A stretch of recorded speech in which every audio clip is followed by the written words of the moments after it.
Muy buenas tardes a todos. En un momento comenzaremos con este conversatorio en donde abordaremos el tema territorios indígenas y luchas ambientales durante la COVID-19. En un momento daremos inicio. Gracias.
Buenas tardes a todos. En un momento daremos inicio a este séptimo conversatorio en el ciclo de diálogo sobre sociedad del conocimiento y diversidad cultural.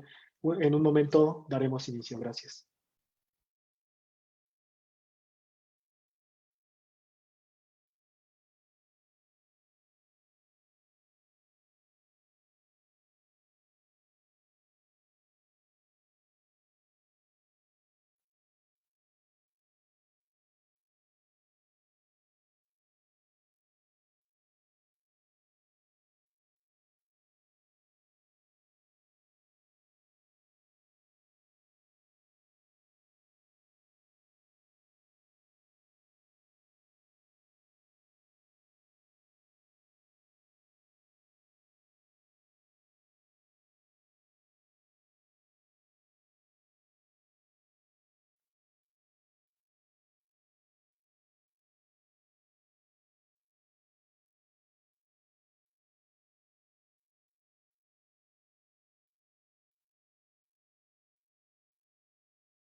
Bien, vamos a dar inicio a este séptimo conversatorio de nuestro ciclo de diálogos sobre diversidad, sobre conocimiento y diversidad cultural, y en particular en este caso vamos a tratar de las cuestiones de los territorios indígenas y los problemas de índole ambiental.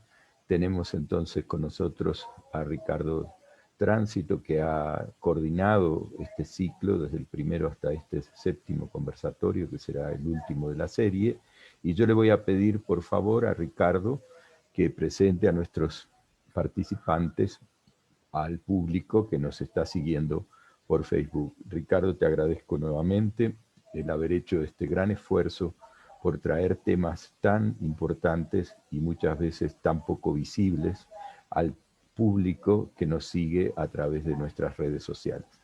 Por favor, Ricardo, adelante. Muchas gracias, doctor Martín.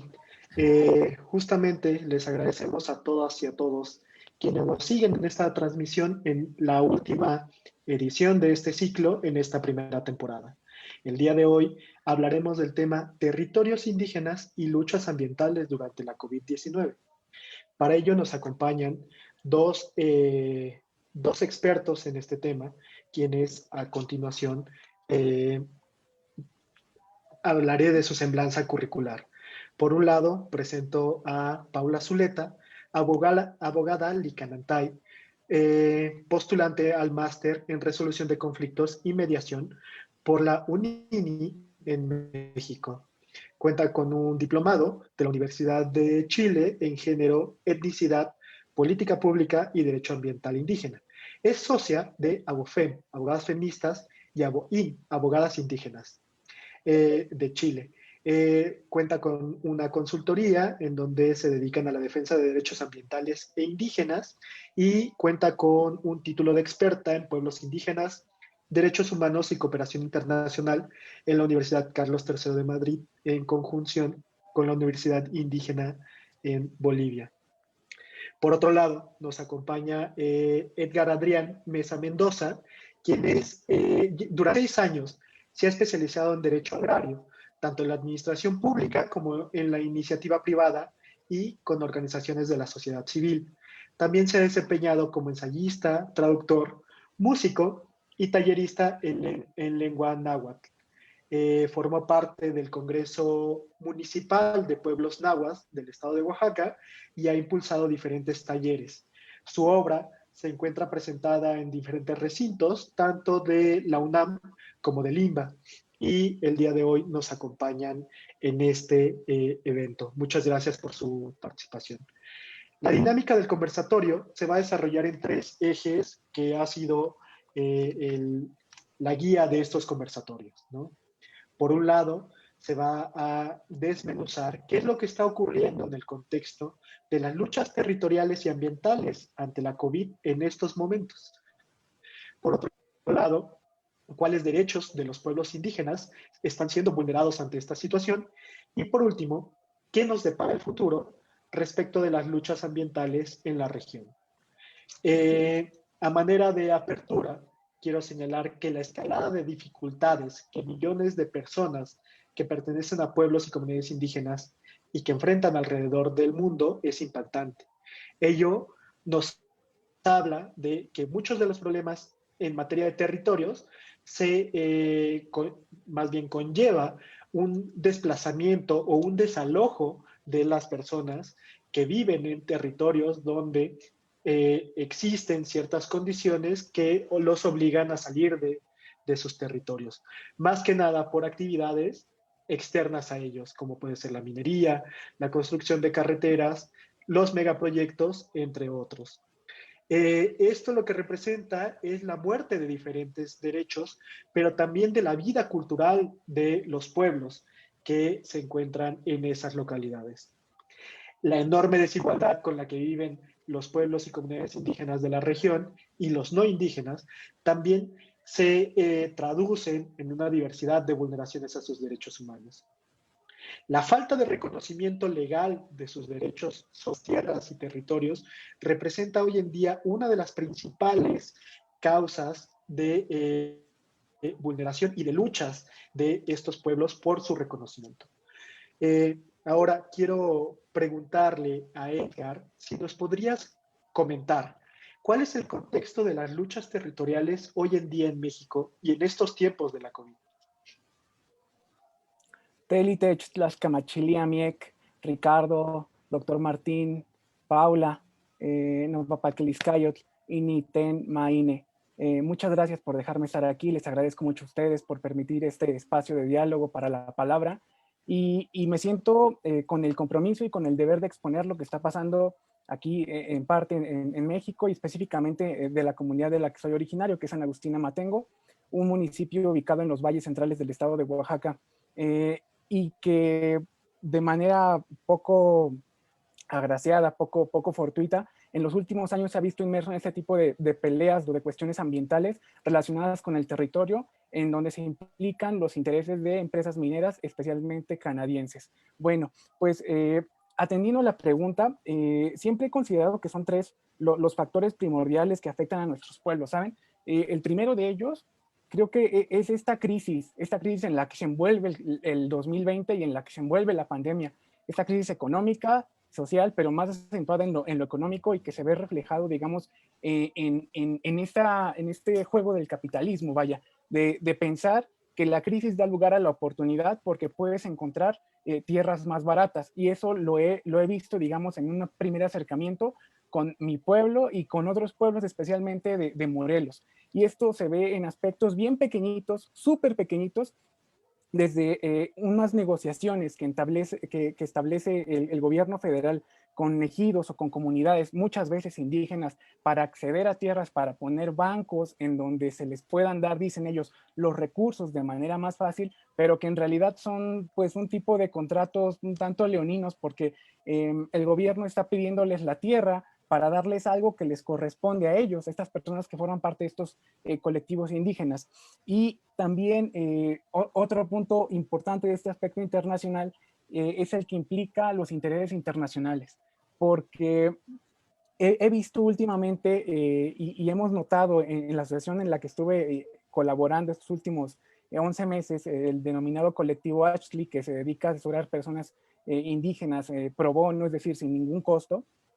Hemos visto que muchos representantes de empresas extranjeras o de empresas ya nacionales, pero que son filiales de otras extranjeras, acuden a los pueblos y tratan de negociar directamente con la gente diciéndoles, te doy 50,000 pesos, así ahorita, si me cedes los derechos sobre la parcela o sobre el solar, y la gente se sorprende, vamos.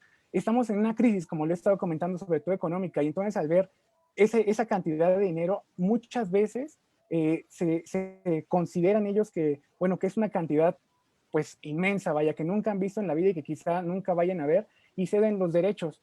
Y ese por el punto económico. Y también en el aspecto nacional, creo que es importante también considerar que tenemos un gobierno que se dice de izquierda, pero que impulsa megaproyectos y que al impulsar ese tipo de megaproyectos tiende a criminalizar a las personas que se oponen a ellos, que en realidad pues muchas o casi todas de ellas pertenecen a pueblos indígenas o son colectivos que ya tenían muchísimo tiempo caminando con la defensa de los derechos y de los pueblos indígenas y tiende a criminalizarlos, y entonces la misma sociedad, como una gran parte votó por este cambio, pues entonces también tiende a verlos mal, y entonces se cae, vaya, en un tipo pues de criminalización a nivel mayúsculo, en donde se tiende a considerar, o se va a tender a considerar, que todo lo que está en contra del gobierno, aunque sea legítimo, aunque sean luchas indígenas, aunque sean luchas campesinas, está mal, y de todos debemos estar en la misma línea que la que dicta el presidente. Y el tercer aspecto en el que creo que se desarrolla esta crisis ambiental y territorial es la que deriva de un aspecto social, que es la del racismo institucionalizado. Y esto es, y se ve bien clarito cuando los integrantes de los pueblos o de los ejidos asisten a las oficinas de gobierno o dígase a las empresas incluso para cobrar esos famosos 50,000 pesos que se otorgaron o que se pactaron para el uso o el aprovechamiento de la tierra, y ahí los mismos funcionarios o los agentes de esas empresas no los tratan bien o los ignoran. Hace poco fue famosa una nota en Oaxaca relativa, y no tiene nada que ver a lo mejor, relativa a una señora que le negaron el derecho a cobrar un pagaré por un premio, por una rifa, porque era indígena. Entonces, este pequeñito así hecho, quizá aislado, te permite ver o te permite imaginar que si eso acontece en un acto tan sencillo como comprar o adquirir un boleto de una rifa o de un concurso, ahora imaginemos cómo puede pasar o cómo puede trascender a niveles mayúsculos cuando ya se trata de un megaproyecto como el canal interoceánico que quieren poner en el istmo de Tehuantepec, o no se diga el Tren Maya. Entonces yo creo que ese es el contexto en el que estamos viviendo esta lucha por los terrenos, por las tierras y por el medio ambiente aquí en México. Muchas gracias, Edgar. Y justamente esta situación se replica a lo largo de toda nuestra América Latina. Para ello, Paula, yo te quisiera preguntar si, más bien, si tú nos puedes comentar, ¿Cuáles otros escenarios hay en la región? ¿Y qué respuesta ha habido justamente por parte de las comunidades originarias? Yo lo que les voy a comentar es sobre la situación que se vive en Chile. En Chile existe, bueno, primero hay que contextualizarlo. En Chile no están reconocidos los pueblos indígenas en nuestra Constitución. Estamos viviendo un estallido social a partir de octubre del año pasado, que justamente busca modificar la Constitución y con eso obtener un reconocimiento constitucional de nuestros pueblos originarios. En ese sentido, por lo tanto, siempre la lucha indígena en Chile ha sido vista como una minoría y que por supuesto estamos en contra del progreso de este sistema neoliberal económico que nace en Chile. Y además debemos considerar que en mi país la minería es el gran sueldo y el sustento de este país. Y la gran minería se encuentra en el norte de Chile, en mis comunidades. Yo soy Licanantay, pertenezco al norte de Chile, cerca de San Pedro de Atacama, una localidad de Toconao, en donde nosotros vivimos a diario con las grandes mineras del cobre y del litio.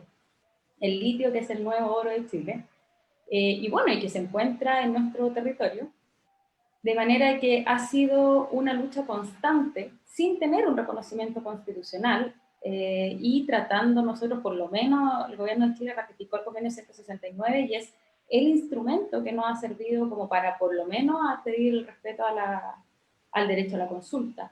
Pero no existe nada más allá, y bueno, la bandera de lucha indígena y la bandera de las luchas territoriales, reivindicaciones territoriales, hoy en día están en la mesa, pero en virtud de este estallido social que llevamos un año viviendo, y hoy día estamos peleando que, por ejemplo, la Constitución sea escrita por una asamblea constituyente y que entre esa asamblea constituyente existan escaños reservados para los pueblos originarios.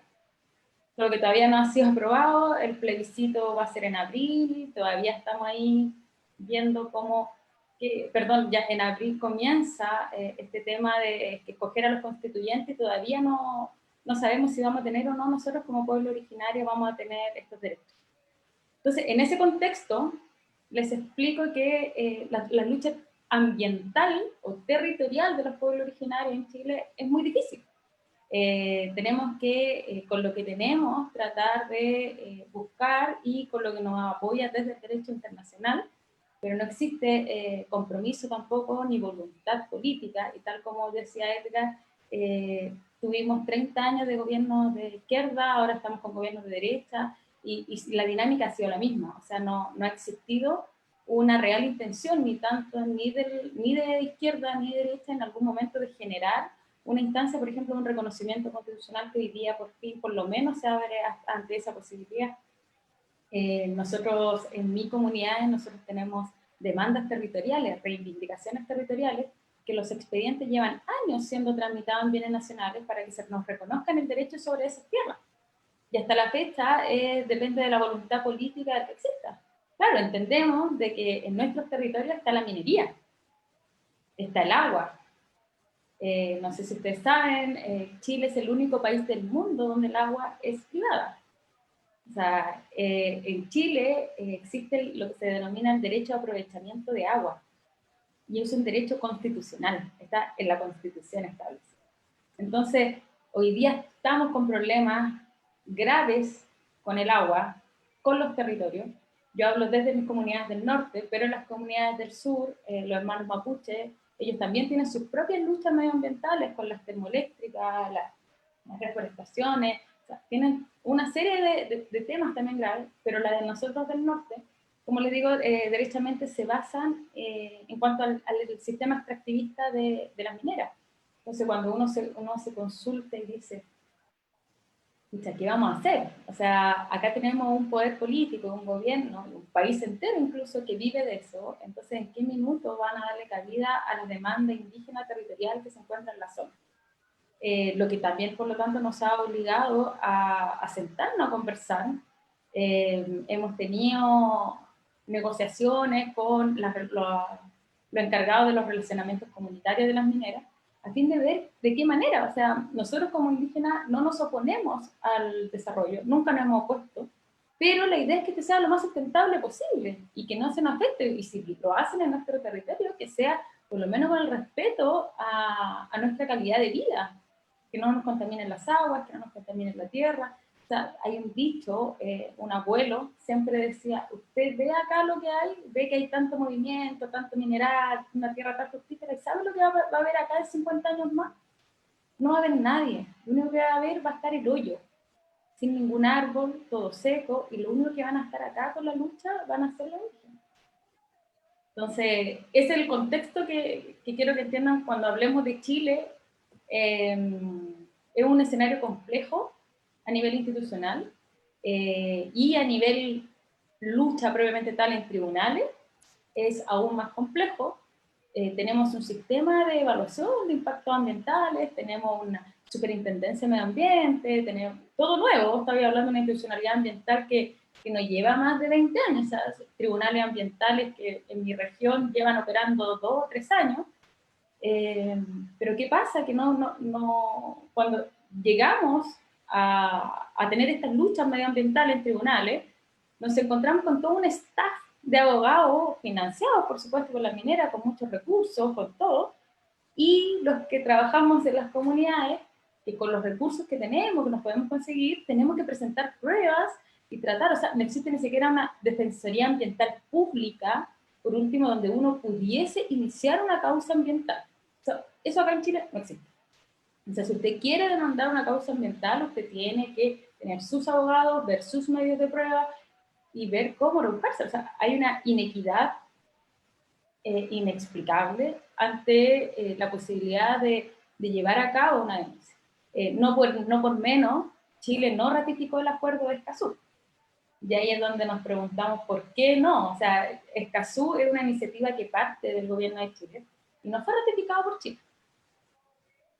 Entonces ahí uno ve cuáles son las prioridades de este gobierno y cuáles han sido las prioridades de los políticos en general, que bueno, esperamos que con este estallido social cambien. Hay una presión constante de que la lucha ambiental tiene que subir, y bueno, como nosotros sabemos, la lucha ambiental está estrictamente vinculada con los derechos de los pueblos indígenas. Eso va, Ricardo. Y justamente, muchas gracias, Paula, justamente este final, esta última oración que tocas es súper importante, ¿no? Porque al final de cuentas los estados se encuentran obligados a proteger y a promover los derechos humanos. De ahí la ratificación de diferentes declaraciones en la materia que se supone y que garantizan una serie de condiciones mínimas, vitales, para el desarrollo de las personas, incluido todas las personas, que se incluya a los pueblos y comunidades indígenas. Y en este sentido, quiero conectar la siguiente pregunta, Paula, para preguntarte, ¿cuál consideras que son las vulneraciones a derechos humanos que están sufriendo las poblaciones originarias ante este escenario justamente que nos estás comentando y que se replica, Edgar no me dejará mentir, se replica en México, se replica en Argentina, se replica en Guatemala, en otros lugares de la región? Bueno, creo que en general la afectación de los derechos humanos de los pueblos indígenas, no creo que haya uno que nosotros podamos decir, este no se está afectando. Así que encuentro que incluso enumerarlo sería demasiado. Lo que sí, si lo contextualizamos a la lucha ambiental indígena, podemos decir que, por ejemplo, hoy día, y contextualizarla además en lo que es hoy día el COVID, podemos decir, por ejemplo, que el derecho a la información, el derecho a la participación, a la toma de decisiones, está siendo completamente vulnerado. Hoy día esta reactivación económica en pro del desarrollo hoy día para que no existan más afectación, en el fondo lo que ha buscado es pasar por alto cualquier control medioambiental para echar a andar los proyectos económicos. Y en ese sentido, acá en Chile incluso se intentó realizar la consulta indígena por medios telemáticos. Si tengo entendido que también en varios países de Sudamérica se trató de repetir lo mismo. Y por lo tanto con eso se vulneran principios básicos. Un principio básico, por lo menos tener acceso a la información de qué está pasando en tu territorio, poder participar en la toma de decisiones, no existe hoy día. Lo bueno es que estos proyectos todavía están en el Congreso discutiéndose. Yo conversaba con los senadores, con diputados, hicimos lobby como comunidad. diciendo, o sea, ¿cómo pretenden llevar a cabo una consulta indígena a través de medios telemáticos? Cuando las personas, hay comunidades que no todas tienen acceso a luz, a servicios básicos. Entonces, cuando hablamos de eso es porque realmente ellos no quieren, o sea, quieren hacer un checklist. Ellos quieren decir, cumplimos. La ley, el sistema de evaluación de impacto ambiental me pide para yo ejecutar mi proyecto, me pide decir, pero consultó, ya, consultó, listo. ¿A quiénes consultó? Si hubo o no existe. ¿Ya? Así que si me preguntas, desde el tema que estamos conversando, eso solo, hoy en día ha sido un tema grave, gravísimo. Estamos ahí en constante pelea para que los plazos, por ejemplo, de evaluación de impacto ambiental que tienen los sistemas acá en Chile estén detenidos. Hemos tenido reuniones con el Servicio de Evaluación Ambiental, con la Superintendencia de Medio Ambiente, diciendo, oiga, durante la pandemia no va a poder llevar a cabo la consulta porque no van a existir las condiciones básicas necesarias, por lo tanto, suspenda todos los plazos. Y logramos suspenderlo hasta octubre. Ahora en octubre se empezaron a reanudar paulatinamente y ahora en noviembre, diciembre ya se viene con todo. O sea, van a empezar a aparecer todos los proyectos y a aprobar todos los proyectos por secretaría. Entonces, eso. Muchas gracias, Paula.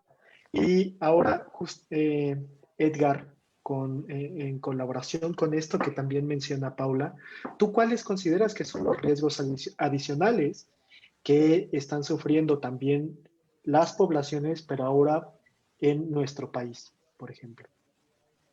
Creo que para hablar o para exponerlo mejor, es necesario señalar un ejemplo. Y un ejemplo, el que mencionaba al principio de mi pueblo.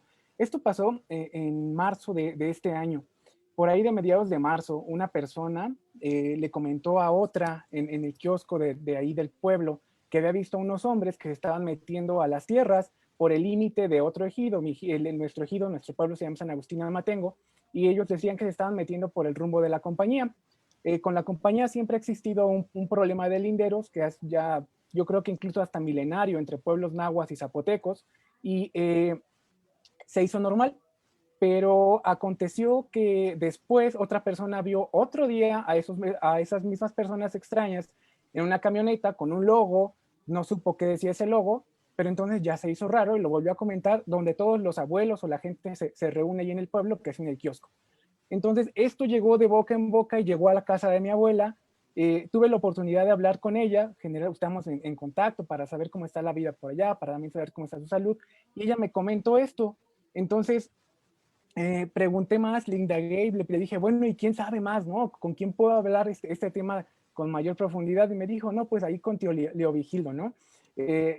Por fortuna este señor tiene teléfono, hablamos con él, y entonces lo que él nos comentó en esa ocasión fue que sí, efectivamente, se habían metido unos hombres y que le habían dicho en aquella segunda ocasión que eso no estaba permitido porque eran tierras del ejido, vaya, del pueblo, y que no podían meterse.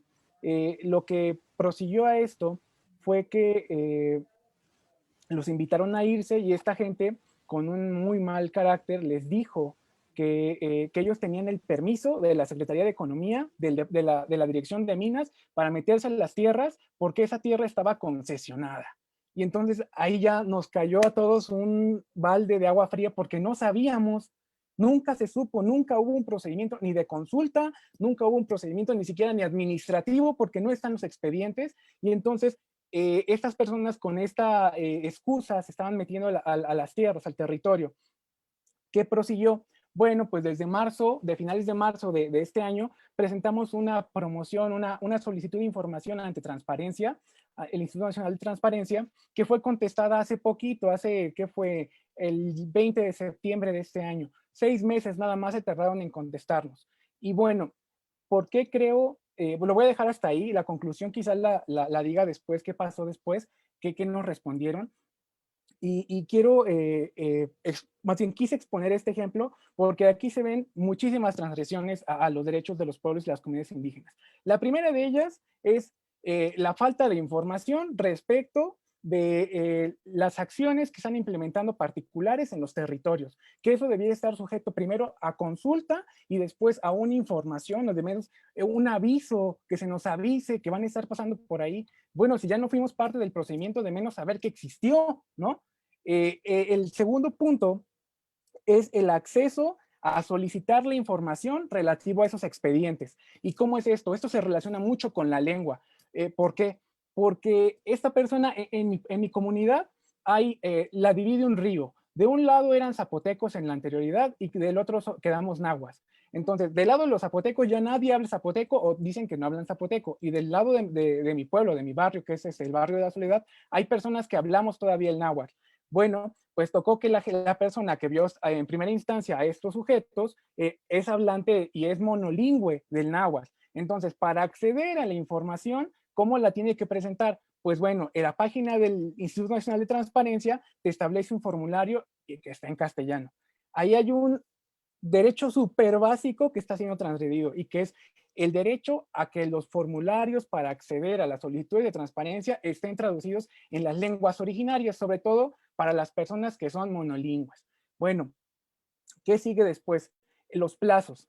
Es imposible, es inconcebible que te tarden 6 meses en atender una solicitud de transparencia. No hay un debido procedimiento ahí. Se está transgrediendo el principio de legalidad, el debido proceso judicial e incluso se está haciendo nugatorio el derecho de los integrantes de los pueblos indígenas a acceder a un recurso efectivo que tenga toda la capacidad del desarrollo y de atender los requerimientos. Entonces, pues estamos viendo nada más ahí en este asunto que es uno de muchísimos, de una infinidad, estos 3 principales derechos que están siendo transgredidos y también quisiera unirme a lo que decía Paula en el sentido de que es más sencillo decir que todos están transgredidos y en ese aspecto referirme a la dignidad como el eje de la persona, tanto en lo colectivo, que es la organización de nuestros pueblos, como en lo individual. Entonces, al estar transgredido ese derecho a la dignidad, creo que todo el sistema de los derechos humanos, tanto nacionales como internacionales, está colapsado,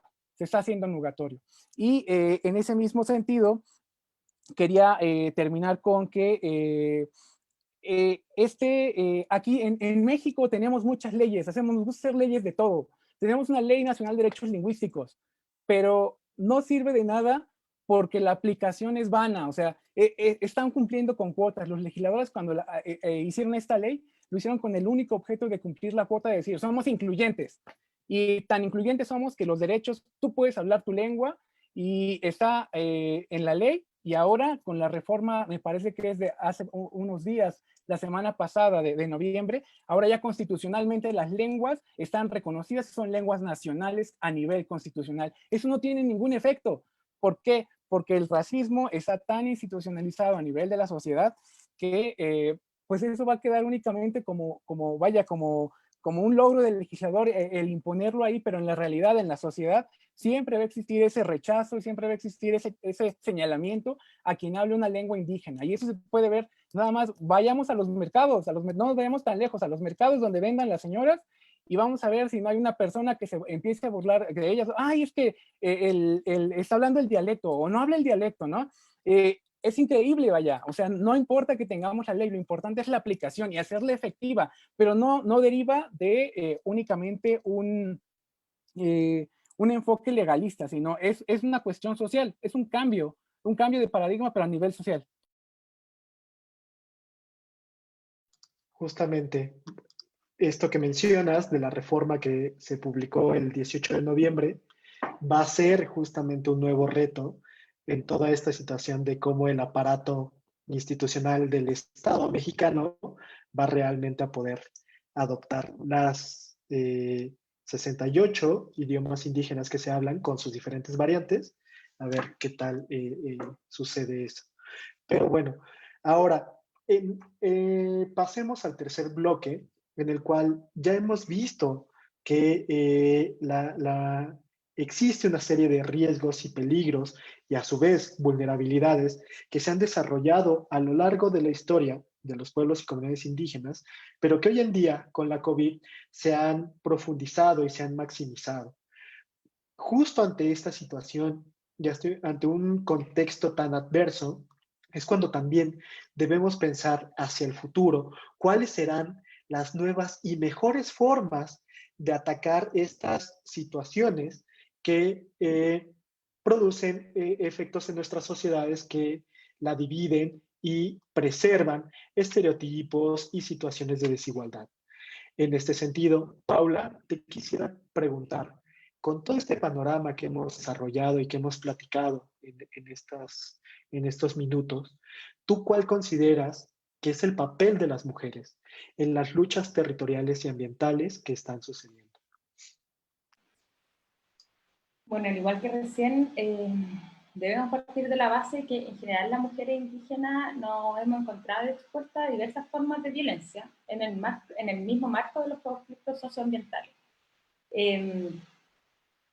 Acá lo que se necesita primero es un fortalecimiento fuerte de los liderazgos de las mujeres indígenas. Tenemos que acabar con una violencia estructural que nace incluso desde nuestras propias comunidades, y una vez superada de ello, una vez que nos consideren también como uno más dentro de esta lucha socioambiental, nosotros podemos estar a la par y podemos funcionar junto a ellos, o sea, unir fuerzas y de esa manera lograr estos liderazgos que son necesarios hoy en día. Tal como le expliqué, acá en Chile no tenemos protección los defensores ambientales bajo ninguna circunstancia. Hemos tenido, al igual que en otros países de Latinoamérica, asesinatos de líderes medioambientales. Por lo tanto, la mujer cumple, al igual que el hombre en nuestra dualidad indígena, vamos a cumplir un rol fundamental, pero para eso necesitamos primero terminar con la serie de violencia estructural que vivimos muchas veces incluso en nuestras mismas comunidades. Una vez que podamos equipararnos a eso, y es por lo que nosotros estamos luchando, con esta paridad, vamos a poder, por lo tanto, iniciar todas las acciones en conjunto y ser considerados como más uno. El lema de nosotros es somos más uno. Uniendo fuerzas podemos lograr más. En mi comunidad somos matriarcales. Es muy distinto al resto de las comunidades originarias de Chile. Por lo tanto, nos ha costado estar en los puestos, pero no tanto como en otras comunidades. O sea, en el sur tenemos comunidades que derechamente las mujeres hoy día pueden alzar la voz. Hoy día estamos renombrando, revalorando las experiencias de varias mujeres indígenas que estuvieron en la lucha, pero siempre desde atrás o desde donde se les permitía. Hoy día ya estamos de frente, estamos adelante. Por lo mismo también nace ABOIN, que es la Asociación de Abogadas Indígenas. Nace por lo mismo, porque los abogados que llevaban las causas eran puros abogados hombres, algunos incluso hermanos de pueblos originarios, pero necesitábamos, ¿dónde estaba el espacio de nosotras? Muchas incluso hacíamos nosotras lo escrito, hacíamos el trabajo desde atrás, y el que aparecía para que fuera más creíble era el hombre de la comunidad, era el representante varón, el que podía tener peso o alzar la voz. Hoy día ya esto está cambiando, cada vez hemos ido ganando más espacios de participación, pero como les digo, el escenario de los conflictos socioambientales es complejo. Es complejo, en general, o sea, teniendo todo es complejo. Entonces, es mucho más cuando uno además es mujer y además es indígena. Por lo tanto, tenemos que comenzar a terminar con la violencia estructural que existe y debemos partir desde nuestras propias comunidades. Desde nuestras comunidades se nos tiene que considerar con un respeto absoluto para nosotros poder también unirnos y así defender nuestros derechos colectivos como comunidad. Ricardo. Muchas gracias, Paula. Y ahora justo en este repensar también nuestro contexto, es importante ver que existen nuevos desafíos también que se van a presentar a partir de la COVID. Y para ello, Edgar, te quisiera preguntar también, ¿cuáles consideras que son justamente estos nuevos desafíos a los que se van a enfrentar las luchas por los territorios y las luchas ambientales? Yo en parte me quisiera referir también un poquito a la pregunta anterior, porque considero que el rol y el papel de las mujeres, de las compañeras de los pueblos, de los pueblos hermanos, pertenecientes a pueblos originarios es destacable. Y también, perdón que me refiera tanto a mi pueblo, pero es que pues yo sé, o sea, y tengo idea de cómo se desarrolla la vida allá. Y conozco, digamos, la historia también. Y a pesar de que vivimos en una sociedad que sí es patriarcal, que es machista, también es una sociedad en la que las mujeres tienen un rol muy, muy destacable, porque son las que encabezan han encabezado más bien todo este tipo de luchas. Y yo recuerdo que cuando tenía 6 años, mi abuela formó parte del comisariado de bienes comunales del pueblo, y entonces lo que en aquel momento histórico aconteció fue un conflicto por límites con el poblado de la compañía al que me he venido refiriendo. Y ella fue la primera de los demás integrantes que eran hombres en decir, tenemos que demandarlos, porque el respeto a nuestra tierra ahorita en contra de otro pueblo es el respeto que mañana vamos a exigir del gobierno o de una empresa. Y lo mismo pasó en 2006 cuando acontecieron las elecciones en donde mi abuela advirtió también fraude y entonces formó su grupo de mujeres allá y nahuas del barrio de la Soledad. Les digo, ¿saben qué? Vamos a manifestarnos al Zócalo de la ciudad. Y entonces todas jalaron en un camión con hombres también al Zócalo de la ciudad. Y luego también, no tiene mucho, por ahí del 2012, una empresa trató de incursionar ahí en el ejido, en la comunidad, con unas semillas, con un programa de semillas, supuestamente para regalarlas. Entonces, el trato era con los campesinos que iban a intercambiar sus semillas de los campesinos que eran criollas o mestizas, más bien son criollitas, por semillas que estaban mejoradas, que les iban a dar más rendimientos, que les iban a dar un mejor aprovechamiento de la tierra y que no le iban a desgastar tanto. Entonces, ella también con otras mujeres se percataron de que pues como que no cuadraba, ¿no? Algo no estaba bien ahí. Y entonces fueron igual las primeras que reclamaron y dijeron, ¿saben qué? A esta compañía no la queremos aquí y sus tratos pues no valen para nada.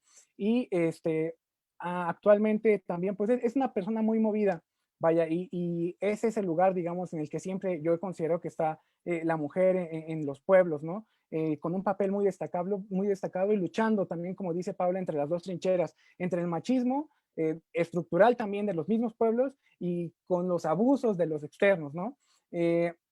Ahora, por lo que hace a la pregunta que me formulabas directamente, yo creo y estimo que los efectos pues los retos que van a venir después de la crisis del coronavirus van a ser los mismos que ya teníamos antes y que hemos tenido ahorita, pero de manera más radical. Y me voy a remitir otra vez a mi ejemplo.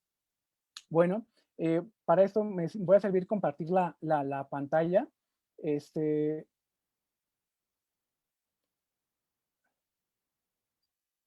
No sé si ya la vean.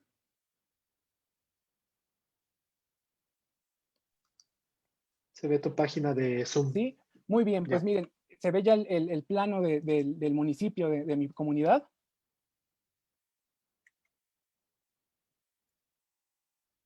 Ustedes me dicen si se ve. Sí, sí Sí sabes. se ve, Sí, ya Edgar, se se ve. ve muy bien.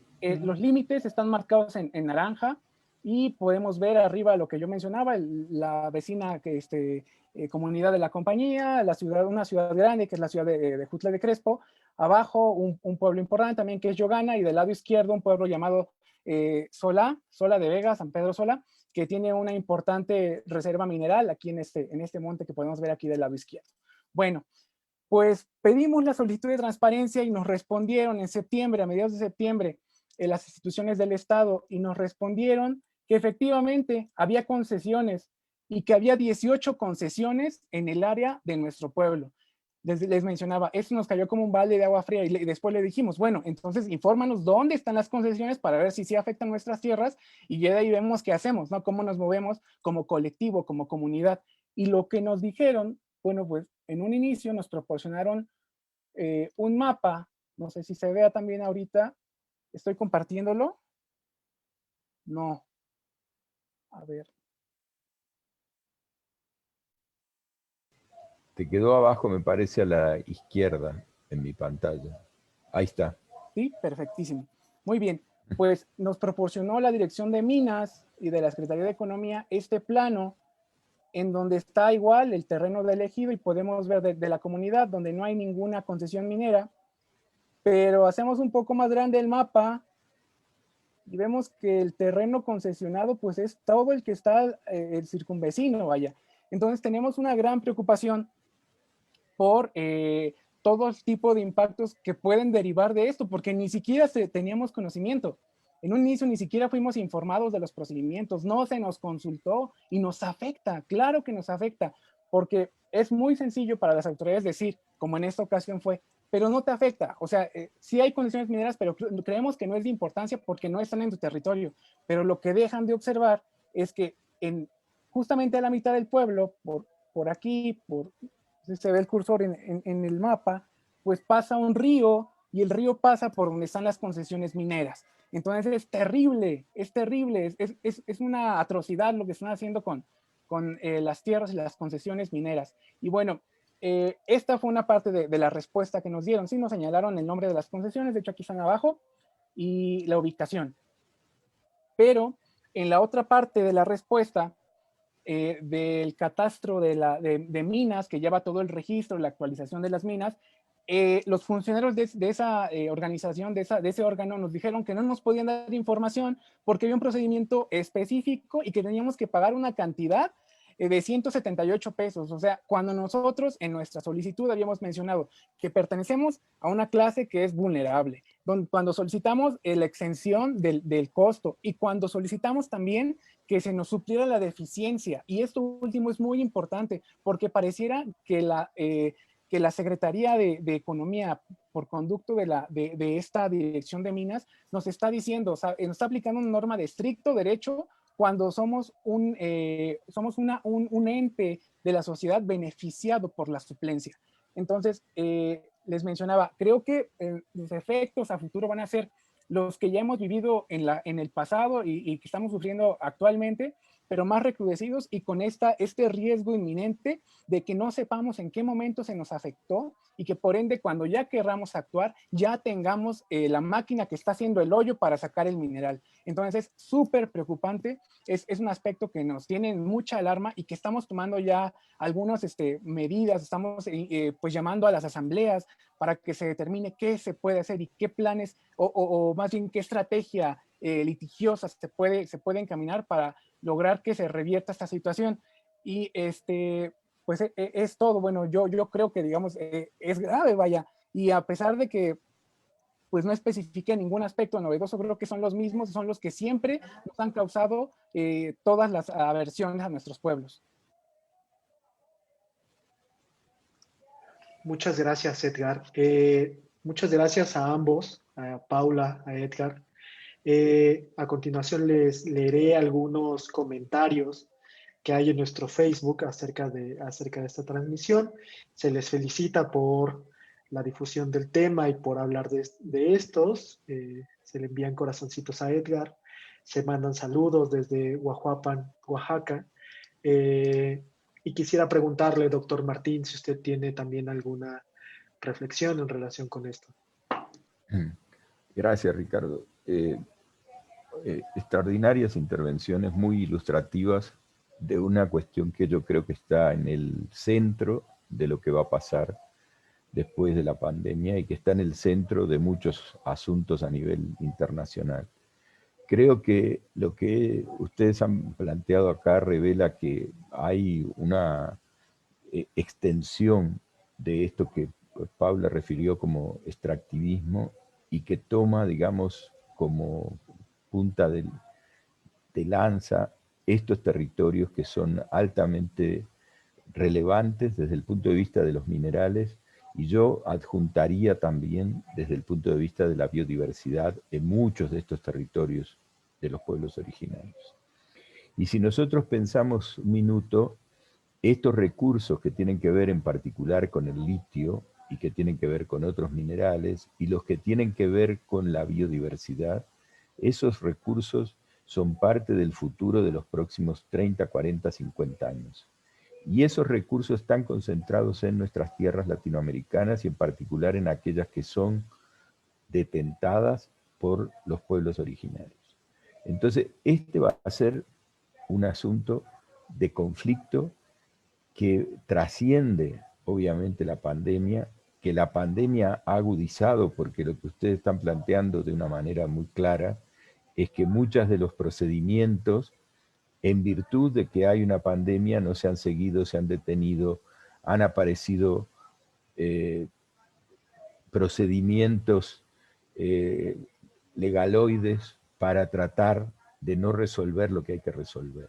Y en definitiva lo que hay que resolver es que nuestros estados, en primer lugar, adhieran a la legislación pertinente de derechos y de propiedad que está al margen de las reglas de la propiedad industrial y que reconoce como primer elemento al conocimiento tradicional y a los recursos tradicionales como parte integral de las culturas originarias.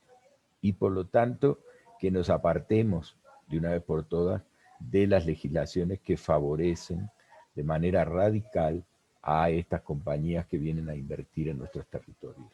Y en segundo lugar, hecho eso, eso tiene que ser una legislación que llegue no desde el punto de vista simplemente formal, como lo planteó Edgar, sino desde el punto de vista real, desde la cúspide del Estado hasta las comunidades, respetando en todo la participación.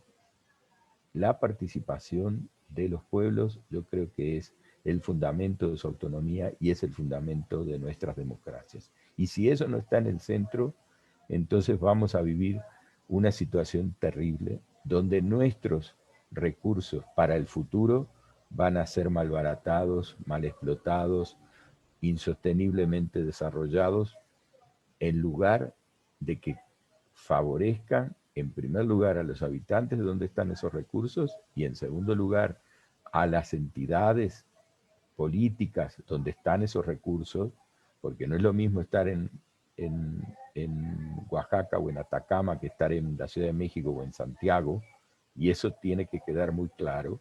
Es decir, los problemas territoriales no se sufren aquí en el centro, se sufren donde ustedes están. Y entonces eso tiene que ser un elemento central de toda la estructura institucional, no se los voy a decir yo a ustedes que son abogados. Y por último, me parece a mí que esto abre una perspectiva distinta para el desarrollo del conjunto de nuestras sociedades, porque puede poner en primer término a los detentores de estas riquezas naturales y de estas riquezas que tienen que ver con la biodiversidad y que tienen que ver con los conocimientos que ustedes han forjado, y ustedes son un ejemplo de esos conocimientos puestos al servicio de sus propias autonomías y comunidades. Y me parece que ahí está el núcleo de lo que viene. El núcleo de lo que viene se va a jugar a nivel territorial. Y a nivel territorial la institucionalidad no puede ser impuesta, sino que tiene que ser participativa y autónoma. Y tiene que respetar, en primer lugar, los derechos de quienes ahí viven. Porque es obvio cuando uno mira ese plano, Edgar, que si tú me pones al lado las mineras, todos los que no tienen los recuadritos azules van a ser afectados por los que tienen los recuadritos azules y numerito, y ese numerito va a significar una tremenda situación de desigualdad en primer lugar y en segundo lugar de explotación de muchos de los recursos. Déjenme decir nada más una última cosa. Y yo creo que el núcleo del conflicto es un núcleo donde todas las grandes empresas juegan a estas grandes operaciones de carácter minero o de carácter relativo al agua o de carácter relativo a la biodiversidad o de carácter relativo a otros recursos tradicionales y en particular a nuestro conocimiento tradicional, juegan con una dosis muy grande de tecnologías altamente desarrolladas. Y entonces aquí hay un punto central. El vínculo entre comunidades y universidades productoras de conocimiento es central en esta lucha. Porque ellos vienen con sus tecnologías, con sus recursos de conocimiento. Y nosotros tenemos que tener también esta situación de que nuestra tecnología, nuestros conocimientos forjados en nuestras universidades estén vinculados y estén al servicio de lo que ocurre en cada una de esas autonomías. Y son dos autonomías, la autonomía de nuestras universidades y la autonomía de nuestras comunidades, las que deben expresarse para que haya una transformación en el seno, digamos, de nuestras democracias políticas que vaya mucho más allá de lo que hemos sido hasta ahora. Esa es mi opinión sobre este asunto. Gracias. Muchas gracias, doctor Martín. Siguen llegando algunos comentarios de felicitación en relación a su participación del día de hoy. Y bueno, sin más, no me queda más que agradecer a todos y a todos quienes nos acompañaron el día de hoy en esta primera temporada de la serie de conversatorios, parte del ciclo titulado Diálogos sobre Sociedad del Conocimiento y Diversidad Cultural. Muchas gracias al personal del Seminario de Sociedad del Conocimiento que hizo posible esta transmisión. Gracias, Paula. Gracias, Edgar. Gracias, doctor. Y nos vemos pronto. Muchas gracias. Gracias, Ricardo. Solamente un aviso, el próximo jueves a las 10 de la mañana está en nuestro sitio web y estará en toda la publicidad universitaria desde hoy hasta el próximo jueves, el homenaje al director fundador del Seminario Social, Conocimiento y Diversidad Cultural, el doctor León Olivé, quien hizo aportaciones muy sustanciales en términos de la relación, en primer lugar, entre conocimientos de diversos tipos, conocimiento científico, tecnológico y conocimiento tradicional, y en segundo lugar, sobre las características de la organización política que debe regir una sociedad donde prime el conocimiento, pero reconociendo radicalmente a la diversidad cultural. Lo homenajearemos al doctor Olivé el próximo jueves en un acto organizado por nuestra universidad, al cual obviamente invitamos a todo nuestro público y a todos los colegas que han participado en estos conversatorios. Muchas gracias, Ricardo, por la organización, muchas gracias a los participantes y muchas gracias al público que estuvo atento a esta transmisión.